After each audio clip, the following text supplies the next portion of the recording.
नागपूरमधली झालेली घटना अतिशय दुर्दैवी आहे. उपमुख्यमंत्री देवेंद्र फडणवीसजींनी मला फोन केला होता. ते स्वतः त्या ठिकाणी भेट द्यायला गेलेले आहेत वस्तुस्थिती जाणून घेण्यासाठी. आणि झालेली घटना अतिशय दुर्दैवी आहे. शासनाच्या वतीने जे मृत झाले त्यांच्या परिवाराला कुटुंबियांना 5 लाख रुपयाची मदत आपण जाहीर केलेली आहे.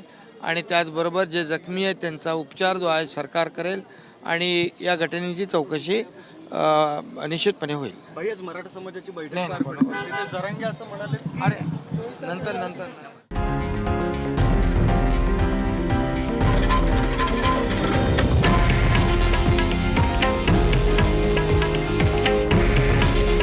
हे आहे देशातील नंबर 1 न्यूज नेटवर्क आणि आपण पाहत आहात TV9 मराठी. काळजी तुमची, हित महाराष्ट्राचं.